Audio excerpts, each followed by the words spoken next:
Welcome back, ladies and gentlemen, to New Zealand's only 5-day-a-week Truther Talk radio show. It's the Vinny Eastwood show. I'm not being arrogant, it's the truth. And it's verifiable using the Trivium. Well, from henceforth, wherever you started using it, right? Well, and you've given me such poise here, Jan, with this Trivium here, because I have actually kind of been very flippant, I would actually say even lazy, with this radio show, inviting anybody on, whatever, don't even look at their website, don't do the research. Today I started to do something different, and I listened to an interview with you, I looked through your website, and did more research on any guests that I've done on the show to date, right? And I found it's actually improved it a bit, because it takes away some of the guesswork, and it gives a certainty. Yes. Now, upon certainty, you can base strong actions, and with uncertainty, the best thing to do is not act. And I've been feeling very uncertain about things because I didn't know about the Trivium and how to verify things and how to separate what is fact, what is fiction, what matters, and how much my actions really, truly have an effect, no matter how positive or negative my attitude is, my actions trump those. And now you know why I always read the books and everything of the people that I have on my show. As that is doing your grammar so that you have a clear understanding of their work. And a lot of times, if I am doing research on somebody and I find that, whoa, no, this is a bad way. And certainly people have gotten past me and fooled me. But, the whole idea is to filter them out. And, it's just not my own practice to let everybody in and let the audience figure it out, because when you send mental viruses downstream, then you're the source of that problem from everybody downline from you. And if you send out a lie and a whole bunch of people believe in it, not only have you wasted your time, but you've wasted every single person's time who's involved in that belief downline from you. So anything that we can do to check ourselves and the information before we send it downstream is important. And this is why grammar always goes first. That who, what, where, when, why. Who is this person? What are they doing? What are they selling? Why are they selling it? When, what's going on with this situation? Then and when we look at the person's information by knowing logic and the fallacies, then we can go through and spot anything, and of course we're humans, so we're still going to make mistakes. So that's why there's the fallacy, and you're always aware of that. So even if you spot a fallacy, you still check the information. For instance, let's say the boy who cries wolf, or the guy on top of the hill who's always causing trouble in the village. He's constantly running down the hill and screaming, "Hey, the army on the other side is coming to kill us all." And 9 times out of 10, the guy's just messing with the townspeople, right? And people are just like, oh, like the boy who cried, well, he's just messing with us. Fool me once, fool me twice. I'm not going to look. So one day, the enemy army really is coming, and the village idiot is up there, and he comes down screaming, "Hey, man," using all this appeal to fear and everything, just like the previous times, only this time it's real. So the difference is, even if somebody is selling 95% BS, just by using a little bit of checking, we can take the 5% that might be truth, and it might save our lives. So, we go up and we stick our heads up over the hill and we look and we go, oh crap, the enemy army is coming. Hey, everybody, get your shields, your weapons, your guns, your swords, whatever the case may be. Let's buckle up and protect ourselves. And this may be, what saves your life or whatever. So, just like I said, just because you spot a fallacy or whatever, you don't, dismiss it. You still want to check into it. And you don't kill the messenger. You don't poison the well. You don't commit these types of fallacies against people. If somebody writes a book on one subject that is wrong or ends up getting proved wrong, it doesn't mean that anything they ever produce henceforth is also wrong. I was thinking this how exactly to run an information source that's totally credible and has a strong filtering process so that people can 100% implicitly trust your information. And Well, the see, key, that's the I well, found the key is to pay a heck of a lot more attention and do more preparation and more fact checking before you go ahead into it. And essentially, if well, you're well, coming, you can never be 100%, I don't think. But you can, like I said earlier, people will always find new ways to lie and trick people, but you can filter out the biggest ones, the main ones. Most of the time, you can catch on to them. But you have to be very careful in, appealing to your authority. The best way to do it is to spread the information on exactly how the Trivium works, so that you do your best to filter that information before you send it downstream, but you also empower everybody with the tools that you're using, and you show them exactly how it works, so that they're on the same page with you and checking the information. When they're not on the same page with you, it's these people that refuse to read something before they judge it, right? Like a few weeks ago, this guy, Simon Powell, went on Red Ice Radio out of Sweden and did this 25-minute screed against my work, and he had never studied any of my work. So all he did was reveal himself as completely 100% ignorant on public radio for 25 minutes. I mean, it's just, and if he ever wakes up to the sheer amount of lies and BS that he told, and of course he got a lot of emails and attacks for doing that. And so if he ever goes and reads my work and actually studies it, then he's going to have to own up to all of these lies that he sold, right? And it was Mark Twain. Mark Twain said that when an honest man finds out that he is wrong, he will either cease to be wrong or cease to be honest.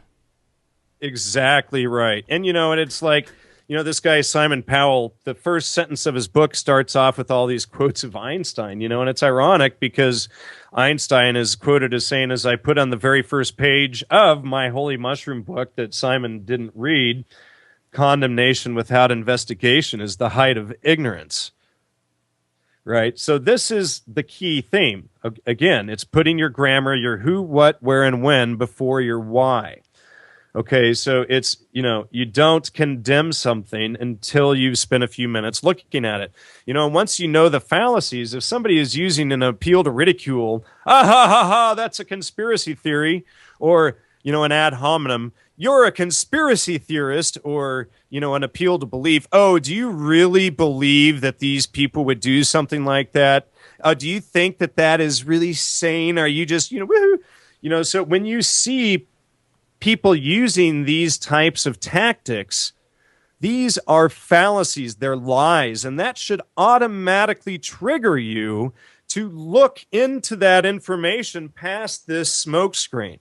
Can I ask, right? Because when you're actually in a conversation with these people and it's a real back and forth and a debate, if you've got the truth on their side and they've got nothing, all you need to do is just question what they've got, and well, sure, and you can point out the fallacies too. And what's interesting is people will often call you a snob or an elite or some other fallacy if you explain the fallacies in Latin terms, just for knowing the Latin definitions, which it helps you to understand and spot the lies when you use Latin. So obviously, there's a trick to rhetoric.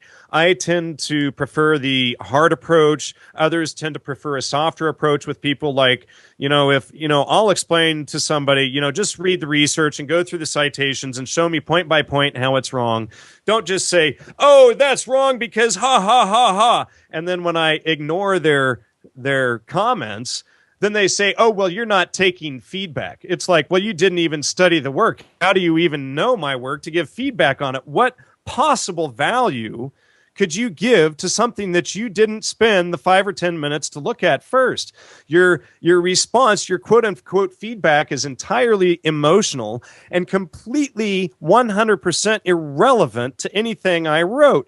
And it's like in my Gordon Wasson piece that I wrote on the secret history of magic mushrooms and his involvement with the CIA and CFR. Well, interestingly, I got all of these attacks from these people that were, you're contradicting all of your old work, and so what? Everything that you put out before is now invalid because now you're saying that the MK Ultra is still active. These were irrelevant points.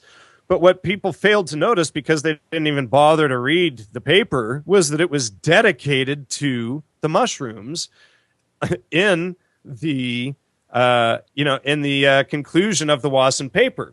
And so they completely just omitted that. They don't even see, it's what they think is that if I'm exposing how the psychedelics have been misused and usurped to fool us, they think, or they jump to the conclusion that I'm saying that entheogens don't have value.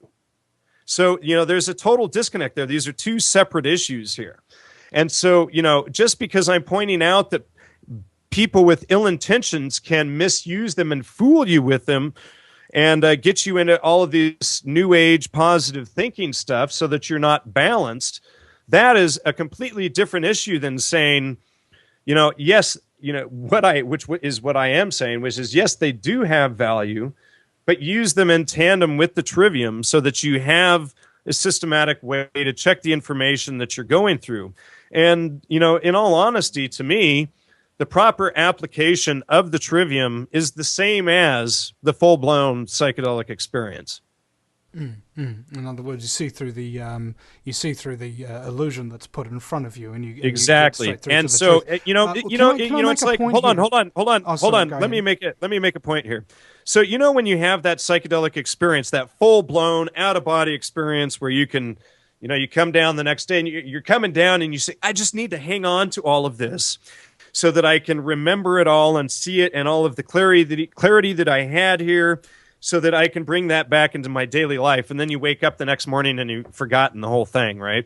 Or, the key, a lot of the main stuff and how you did it. Well, what I find is that the Trivium and the Quadrivium together is exactly that. So it's like when you're in that clarity of the experience and then you come back and you lose it all, it's because we go back into our fallacious ego minds and believing in all of the fallacies and stuff that we follow, rather than having that certainty and clarity that we have through the entheogenic experience. And then, as I mentioned earlier, that all ties into the Kabbalah and everything. So if you don't think that there's a spirituality tied into this stuff, then go out and research it. The trick is that they've put, they've trivialized the Trivium. They've taken the word liberal and they've made it communist, right? And they've done all of these tricks to get people to not even look over there. And when you discover that it's the 7 liberal or liberating arts that is the key behind the whole thing: grammar, logic, rhetoric. And then you have the Quadrivium, which is arithmetic, geometry, music, and astronomy.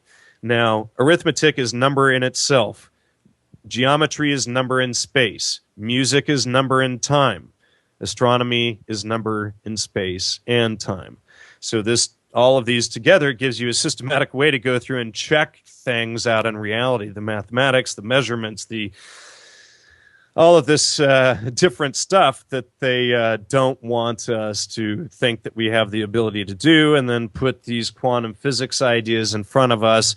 And then this goes into the whole Crowleyan do what thou wilt stuff. There is no right and wrong, and then we're just free to just do whatever we feel like that violates natural law. And for those interested in studying natural law, I recommend they study Mark Passio's research at What on Earth is Happening, as he breaks down all of that and shows how natural law is key. So these people the Kantians that promote this stuff, it's all about, and the Crowleyans, et cetera, it's all about this do what thou wilt, and there is no good or bad. There is no violation of natural law. And then these people have what they think is justification for going around and doing whatever evil to others that they feel like doing because they're lesser than them, rather than raising people up. See, I could take the Trivium and I could start some massive cult movement and I can control hundreds of thousands of people at a time with it. or I could give it to everybody and level the playing field so that nobody can do that, you see. And so that's the difference in the approach. When somebody uses something for bad, for the manipulation of others versus the empowerment of others. And, you know, to our knowledge, this is the first time that the Trivium has ever been dispensated out to the masses in this way to level the playing field against the elite. Well, it must be done, and the people who question it are very archetypal, and they're very easy to slap down because they're so predictable and so inferior. Sure. It is like a creation thinking it's better than its creator. Well, you know, and what happens is these people get so caught up in their fallacious thinking and not even willing to look at it that, you know, you can predict every single one of their arguments before they ever make them. That's entirely correct.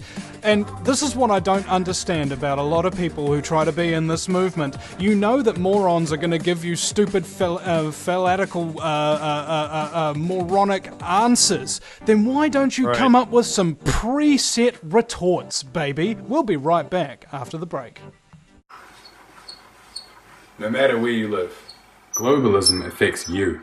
Did you know that the Vinnie Eastwood Show has more subscribers than New Zealand Herald TV and is New Zealand's most popular YouTube news channel, where warm-hearted humour and a list of awesome guests talk about crucial issues which the mainstream media ignore?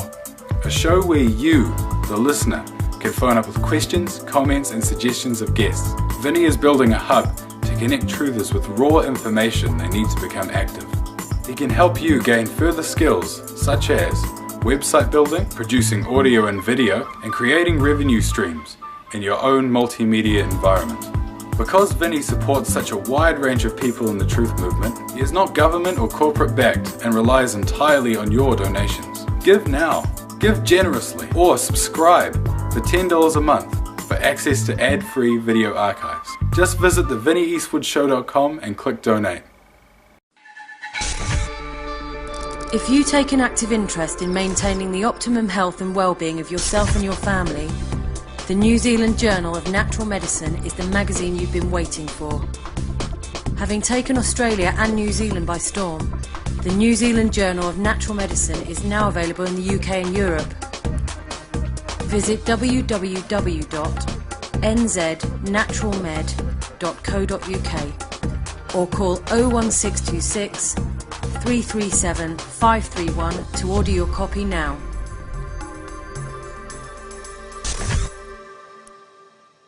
Do you realise every day we are being put under constant stress from wireless radiation? What's worse is that you don't even know that it's happening. It puts as much stress on our body as if we had a constant viral infection, draining our energy and sapping our strength, or just making us irritable and fatigued. These wireless fields are being emitted from computers, microwaves, mobile phones, power lines, and any electrical appliance. Now there is a solution. A group of research engineers in New Zealand have come up with an active shielding device that shields you from wireless radiation at a cellular level. Blue Shield comes in 3 models: a household, portable, and USB that plugs into any computer. The great thing about Blue Shield is it is very affordable and guaranteed to last. A one-off purchase will see you being protected for years to come. Visit AmericanFreedomRadio.com and click on the Blue Shield banner. Blue Shield, brought to you by theVinnieEastwoodShow.com. Welcome back. The deadly,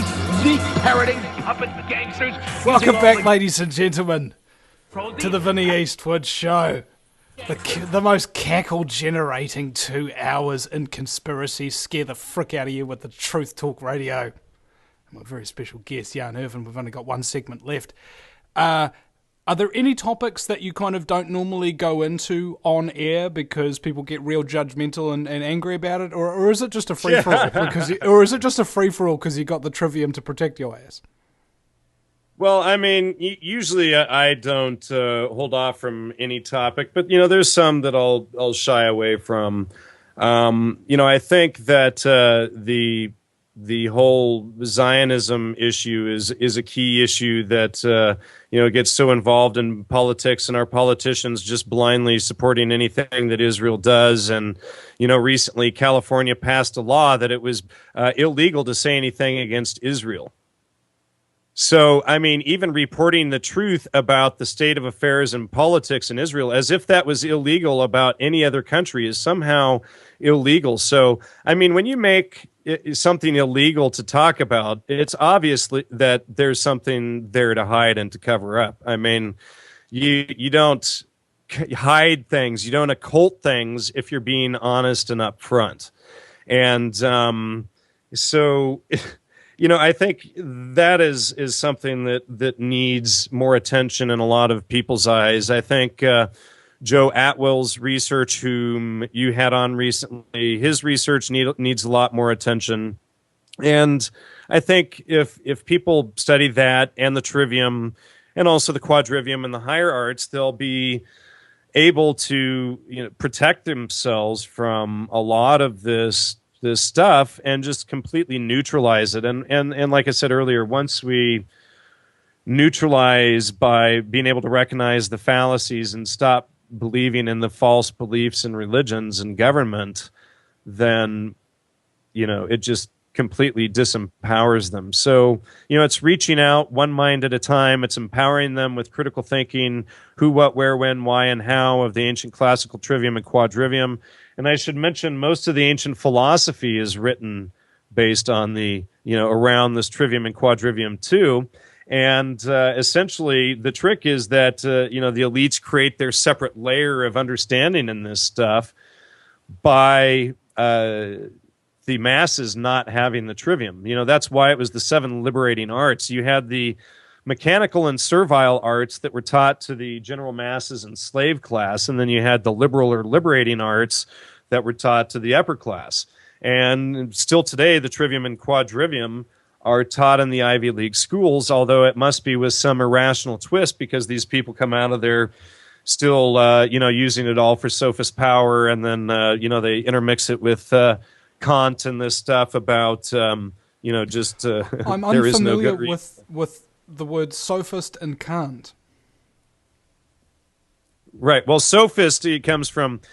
Well, the sophists, Sophia is the word wisdom or knowledge, and the sophists were the ones who there are 2 groups of sophists in ancient days. Okay, they were, and let me just check this really quick to make sure that I get it right. There were those who worshipped Demosthenes and those who worshipped Isocrates. Now, Isocrates, he was the one who tried to expose it all for good, right? And then Demosthenes, here we go.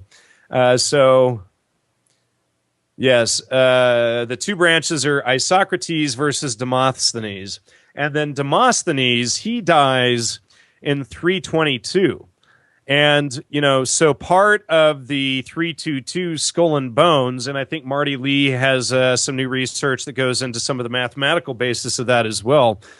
But this 322 is also the year that Demosthenes died. And, of course, he being the king sophist and, just arguing to win and no care for wrong or right, well, that's what this is all based on, right? So it all goes back to Demosthenes and these ancient thinkers. So having an understanding in the Trivium and then beginning to understand the ancient philosophers, et cetera, is really key in understanding how these systems work. And just, get yourself oriented with the Trivium first above all else, because, then you'll be able to cut through all of the other crud in half the time. When you can see when you can see all of the lies and the fallacies, it enables your mind to just slice right through the stuff much more quickly and fact check things, in half, maybe even a tenth the time that it normally would. So, have you ever looked at a raft of movies? Like, you've gone to the movie theater and you're wondering which movie you'll want to watch and stuff like that, and you can tell just by looking at the poster which of these are going to be incredibly lame that you don't want to see. Is that what we're kind of talking about here? Except it's information. I mean, you've still got to be careful of the old adage, don't judge a book by its cover, right?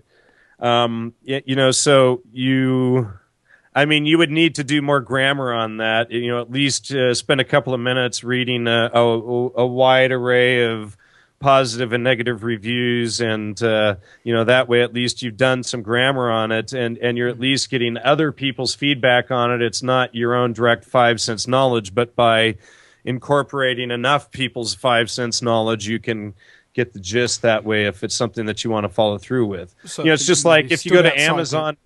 Hold on, if you go to Amazon and you're looking up a book, usually I start with the negative reviews first, and I look at the logic of the person's ability, writing that review. If their logic is just completely erratic and fallacious, and they're using ad hominem attacks, and it's all about their Christian beliefs or this or that, well, then I know this person is lying about that work. If the review is going point by point and showing, well, he's wrong here because of this, he's wrong there because of this, here's the citation, this way I can go through and I can fact check what that reviewer is saying, and I can say, oh, yeah, well, this person is either correct or completely full of what.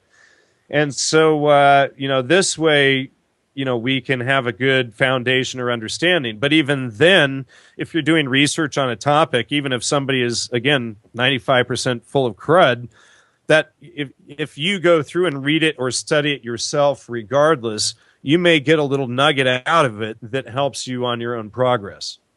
This is true, and I choose to believe everything I know to be true is wrong, but I look for the evidence to prove that I'm right. See, there's instead of having that approach, when you have the Trivium, and that is the foundation when you basically start out and you're first getting the Trivium is, let's say 85% of everything I know is complete BS. And that's, the percentage essentially. It's, in fact, what most people believe is wrong. A million Frenchmen are wrong.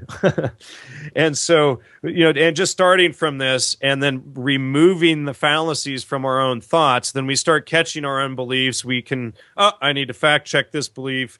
And you can validate and go through and then change that whole percentage so that eventually you're very confident in the knowledge that you hold to. And anything that you're not confident in, that you haven't gone and fact check yourself, you very easily let go of. It's like I can pick up a glass and I can tap on it and I can, sniff what's in it and look at it and feel it and get all of this 5-cent stuff on it.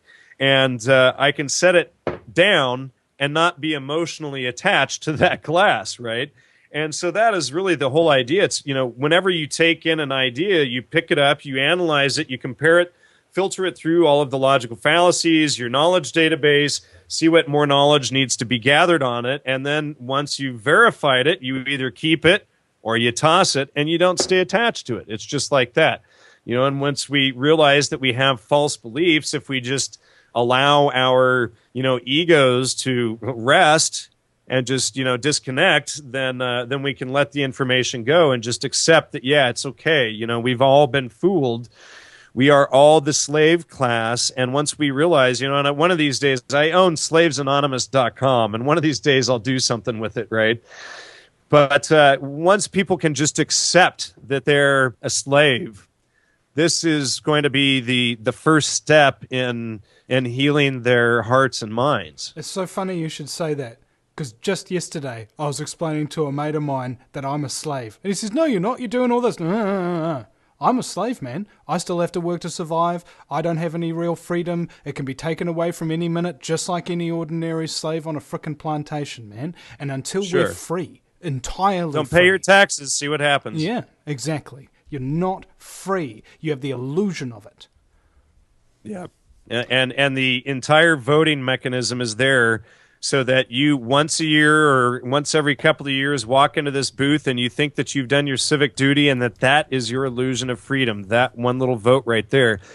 And the word democracy itself is a fallacy of equivocation, because the word democracy comes from demo, which means mob, and crassy, which is rule, okay? So it's mob rule, or rule by the mob. So, what you have here is, the information that the mob is fed without the Trivium is easily manipulated, so you can easily pull the strings of the mob rule, right? You're ruling the mob, essentially. And then the other way that they twist it is that the mob is ruling the society.